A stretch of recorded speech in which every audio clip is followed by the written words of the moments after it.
No, I'm just going live. What? I'm going live on YouTube. When? At 3 o'clock. Tuesdays and Oh, hello. Oh, hello. We live.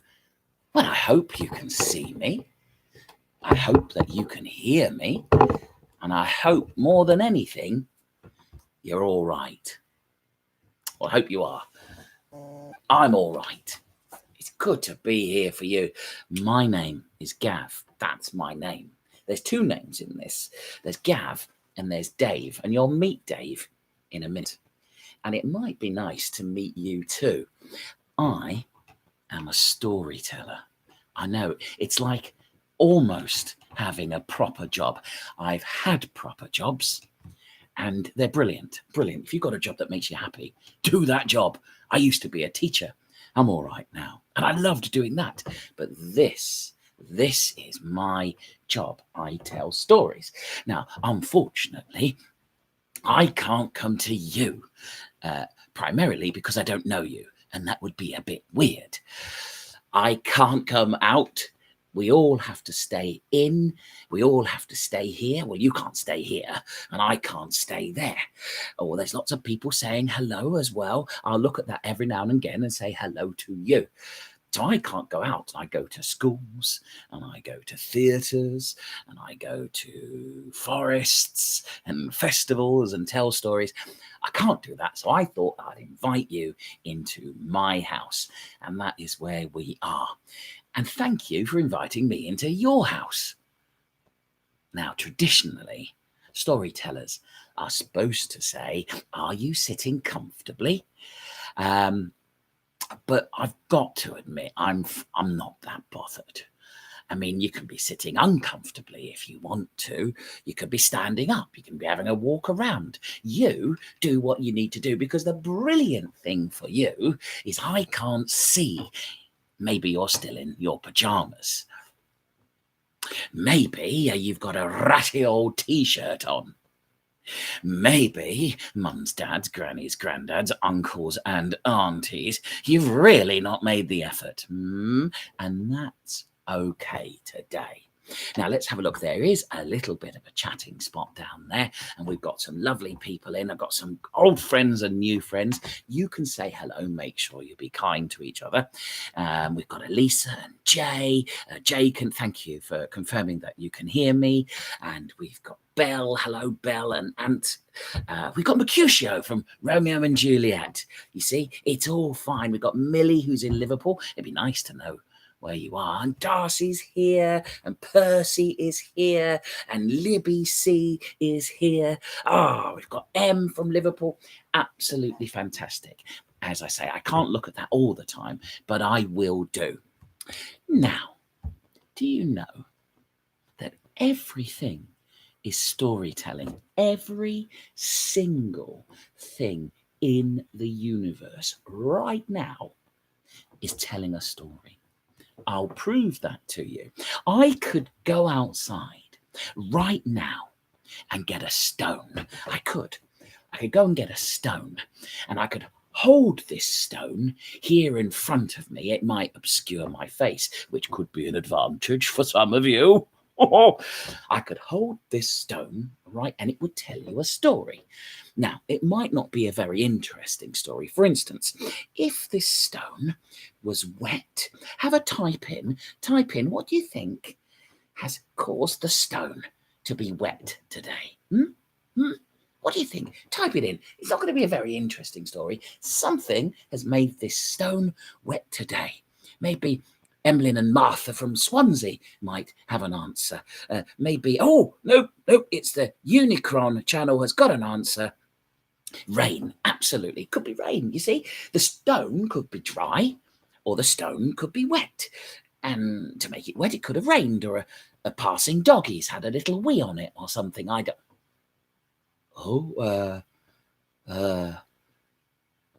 did I say that out loud? Or was it just in my head? Did I say the thing about the doggy out loud? Oh dear. Everything is storytelling. I mean, who's got a pet? Who's got a pet? Who's got a pet? Anybody got a pet? You got a pet? What pet have you got?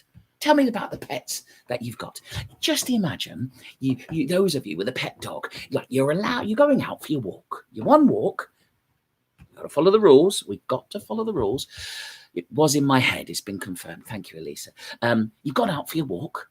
You've kept apart, not from the people you're with. Oh, no, not for the people in your house. In fact, in your house, you should be as close to those people as possible. There's lots of cuddles and kisses going on, unless you've got a stinker, then you just, if you've got a doggy, imagine you've gone out, for some reason, you've not taken the dog with you, which seems a bit cruel. But in this scenario, you've gone out and then you come back. Your dog is a storyteller, isn't it? You've been out all day. You remember, ages ago when you went to school, you came home from school and your dog would tell you a story. You'd open the door and the dog would say, oh, it's you. Oh, it's you. Where have you been? Oh, it's you. I've missed you. Oh, I've missed you so much. Oh, where have you been? Oh, I'm so excited to see you. I'm so excited to see you. I'm so excited to see you. I'm going to show you my belly. I've been chewing. I like chewing. Let's do chewing. Let's go in the garden and do some chewing. I need to do some chewing with you because I miss you and I love you and I love you and I love you and I love you. And I'm sorry about that stone earlier. I just had to go. I couldn't hold it in anymore, but you're home now and I never thought I'd see you. Whose dog already tells that kind of story when you go home? I bet they do. I bet they do. Dogs, they don't need voices to tell stories. They can just tell those stories. And now, who's got a pet cat? Who's got a pet cat? Anybody in here with a pet cat? Tell me if you've got a pet cat. I don't have any pets. I have children. That's enough for me. Unfortunately, you know that cats don't like you. They don't. They're all pretending. They're all pretending to like you because you feed them. Now, you might think your cat, maybe called Vernon, loves you. Well, maybe they do. Maybe you're one of the very lucky ones. Most cats, I know a cat. I'm going to tell you about a cat. Their name is Betsy. Yes. And I've known Betsy for a couple of years now. And when I go to visit Betsy, well, the owner of the house, she tells me a story every time, and it goes like this. Oh, it's you. I don't like you. It's him. He's come back again. I don't like him. And to be fair, I don't like you. But you feed me. Listen, Gav. It's going to let you know. At some point, I am going to bite you. I am. Maybe it's on your way. When you go into the kitchen or the bathroom, I'll jump out and have a go at your ankles. Maybe it's when you've been giving me a little tickle or a stroke. Once or twice or 78 times. But I will bite you. And that's a promise. And that is a cat promise. The thing is, she is beautiful, that cat, that Betsy. A black cat. All shiny. Oh. And she'll sit on your knee. And she's got one of those really, really deep, resonant purrs. And we know, science tells us that the purring of a cat can really calm you down and bring down your heart rate. And it's Then she bites me, goes flying off of my lap, lands on the mat, and gives me the dirty look. What did you do that for? What did you do that for? I told you I was going to bite you. I am not a liar. And then walks off. And you know a cat doesn't like you because you and I know there is nothing more disgusting than the sight of the back of a cat walking away from you, is there? Oh, don't think about it. Oh, it's nasty. I'm very sorry for you. And I do hope your cat fakes enough love for you. Now, this is Ori. Hello, Ori. I did promise that I would be hosting this with my friend Dave. I'm going to introduce you to Dave, and then I'll tell another quick story, and then maybe we can have a chat. But let me tell you a little bit about how I tell stories. The last show that I did was called Twisted Tales for Terrible Children. Basically, I like to specialise in ruining children's childhoods and grown-ups' childhoods as well.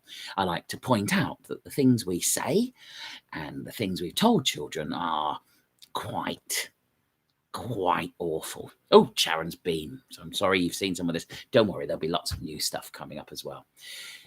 Now, there are things in these stories that, and this storytelling time is definitely, probably, almost certainly a U-rated.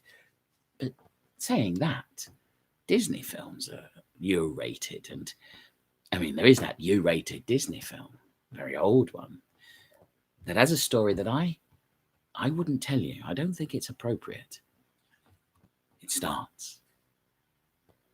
A small girl, unloved, being taken into the forest to have her heart cut out.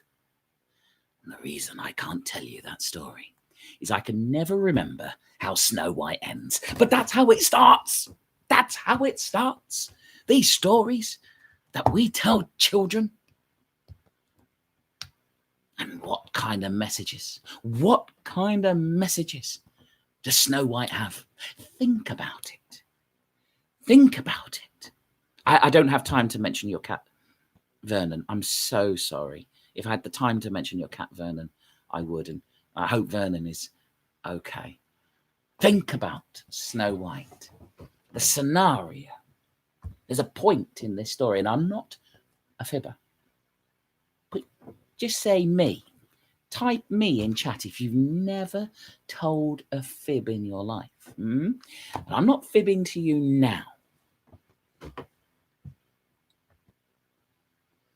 There's a passing prince in the forest. Oh, hi. What a lovely place. What a really, spectacular forest. Do I own this? I don't know. There's a passing prince in a forest that sees a girl in a poisoned, induced clinical coma. And what does that prince think? Wow, she is pretty. This girl here. I think what she needs is a kiss. I'm going to go up. I'm going to give her a kiss. Yeah. Hi. Oh, sorry, she's asleep. She can't hear me. Okay, right. So, and that's what that prince does. That's what that prince does. And that's not the only story, is it? That is not the only story where a passing prince decides, oh, look, there's someone. Can you think of the other story where some aristocrat is popping in, climbing into people's houses and deciding, oh, look, there's someone asleep there. I'll give them a little kiss. What other story's got that? I'm not making this up. I'm not fibbing to you, am I? Come on. What's in there? Type it in. You know what it is. Because these stories, not everyone lives happily ever after. And that's why I want you to meet Dave. There's one other story where there are people trapped in a curse. People who get turned into objects around the house.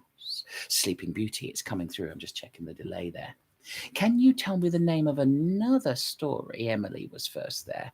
A name of another story where there's this cursed, posh aristocrat. And all the people in there have been turned into these household objects. And then they get to come together and sing and dance and pop around the big ballroom.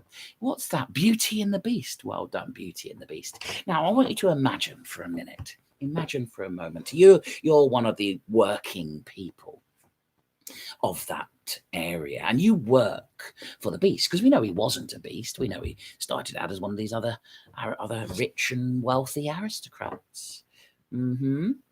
And you work for him, and you get changed into something. You get changed into something in that house. And if you've met Dave, don't say, what would you be? What would you be? Singing and dancing with all of your friends in the ballroom, having a lovely time. What do you think you would be? Again, type that in there. Maybe you'd be a lovely candelabra. I'm a candelabra shining your way, singing these songs every day. I don't know. I can't sing the ones from the documentary. I can't sing those ones. Well, what would you be? Oh, Lumiere. Lumiere, somebody wants to be the candle. What do you think? Another vote for the candle. Abel wants to be a book. I'm a book full of words. Words should be seen and words should be heard. I don't know, that might be your song. I'm not a singer. Greta would be the candle. We've done the candle. I'm just a hockey stick lying around. I wish I could go outside and play sport. That'd be sound. A bit of a sad song, that one. Someone would be a statue of a potato. Sam would be a pillow. I'm a pillow all soft. Come and huddle. We can cuddle up together and natter and chatter and sing our song. I just made that up. Jack wants to be a coat hanger. I'm a coat hanger. I'll keep your coat nice and strange. No, I won't. I don't know either. Now, I want to tell you about Dave. Dave worked for the beast. Dave was just a good old-fashioned working man. But not everybody gets to work in the kitchens. I'm a piece of jewellery, all sparkly and shiny. But Dave, come on, Dave. They want to meet you. Would you like to meet Dave? Who'd like to meet Dave? Come on, Dave. It's okay. I know they don't let you in. I know they don't let you in when they film those documentaries of them singing and dancing, little chip cups and candelabras. But you are welcome here, Dave. Who'd like to meet Dave? Come on, Dave. Come on, Dave. Come on in. Dave's a bit shy. Dave is a forgotten member of the Beauty and the Beast story. Aren't you, Dave? Dave was doing his job, just down cleaning one of the many, many toilets that the Beast has. And this is Dave, stuck forever. They don't let him in. But Dave is my friend. And I hope Dave will become your friend. I hope you're not some monster that would reject him just because of the way he looks. Are you all right, Dave?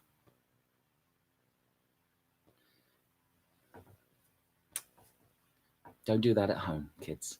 I've washed this more than twice.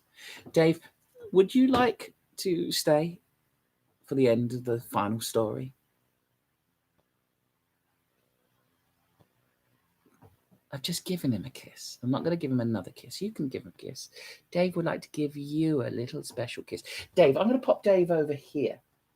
Remember, kids, don't look too deep into Dave's eyes. Because if you do, you could be drawn into that story forever. Right, I'm going to tell you one more story. Actually, I might read something to you. I might read something to you, and then we'll wrap it up for today. I said it wouldn't be more than half an hour, but I've really enjoyed talking to you. If you've enjoyed it, do what the kids do. Remember, click like, click the subscribe, do the shares, tell people, leave a comment. So these are some of my books. I'm going to read to you one of my favourite old-timey books. It's not that old, actually, and it's German. I love a bit of German storytelling. Big fan of the Grimm's storytelling. Very often overlooked still. If you like a bit of Grimm, these, you can always find loads of Grimm's in charity shops, which I like to pick up as well. But this is a fabulous, I don't know if it's reversed for you. It says Philip Pullman, Grimm Tales. So mine, and I think I can speak for many of my house. Our hero, Philip Pullman, has taken these stories and really made them nasty. And also, he went on World Book Day.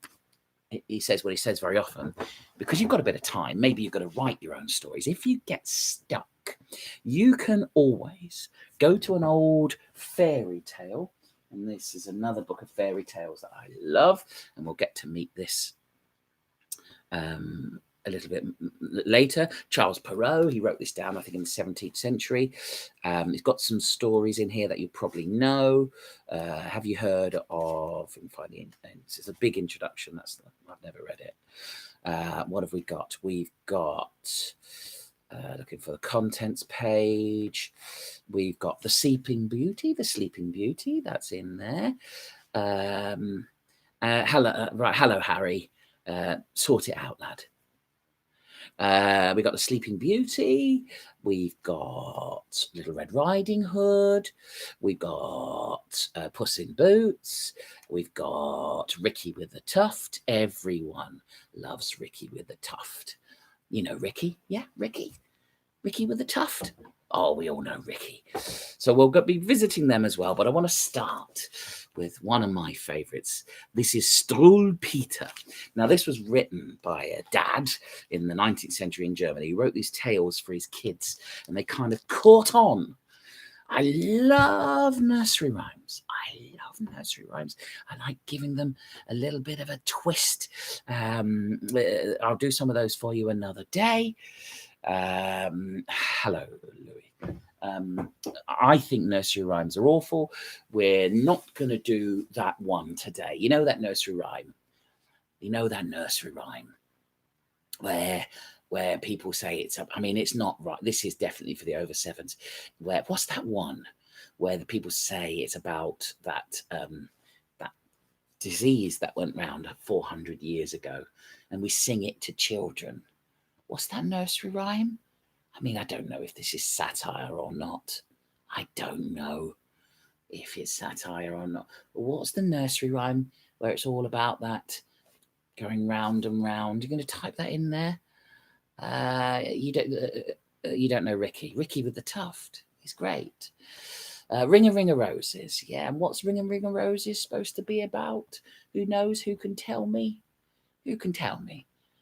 Who could tell me what Ring a Ring of Roses is all about? You know that. You know it. What's it all about? We tell it to children, little tiddlers and little children. The plague. Yeah, no, it's not. It's got nothing to do with the plague. Because you're just thinking about the first verse. We all fall down. The second one, they all jump up again. Someone told you that, and that you didn't even bother to check. It's actually a lovely, lovely little nursery rhyme. They all fall down and they all jump up. The one you want to worry about. That one, all about, what is it? Nasty head injuries, child labour. That's the one you want to worry about. You know that one. You do. Jack and Jill went up the hill to fetch a pail of water. Jack fell down and broke his crown. But Jill came tumbling after. No, Jill! Up Jack got, and home did trot, as fast as he could caper. Did he leave Jill? He went to bed to mend his head with vinegar and brown paper. Now, if you get a horrific head injury, I hope you don't, do not put vinegar in it. Go to a first aider. Go to the walk-in. Vinegar is a very bad idea. Ah! See, those are the kind of things we tell children. London Bridge is falling down, falling down, falling down. London Bridge is falling down, my fair lady. What about that person who bought London Bridge who thought it was Tower Bridge? That's an amazing true story. So this is a German set of stories. I'm going to finish with a couple of these, and then we'll say our goodbyes. This is Struwwelpeter, or Shock-Headed Peter. Just look at him. There he stands, with his nasty hair and hands. See, his nails are never cut. They are grimed as black as soot. And the sloven, I declare, never once has combed his hair. Anything to me is sweeter than to see Shock-Headed Peter. Now look, this could be you at the end of 3 weeks.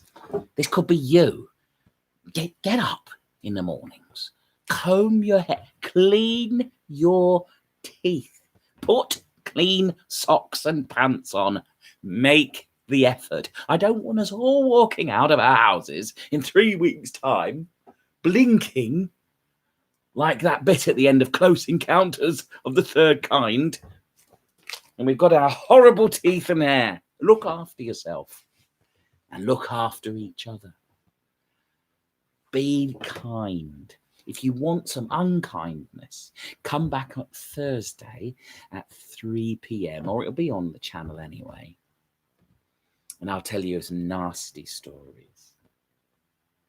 I'm just being gentle with you in the first one.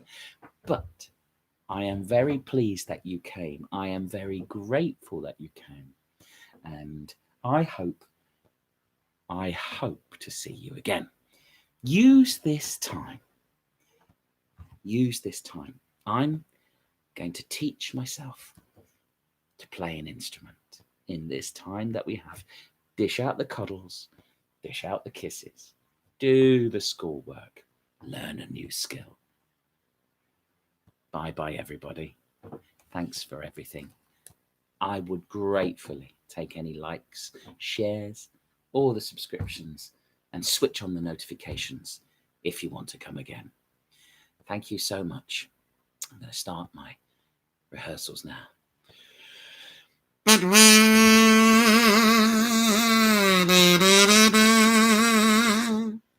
Get in contact. There's lots of links in the description. Say hello. Tell me what you're reading.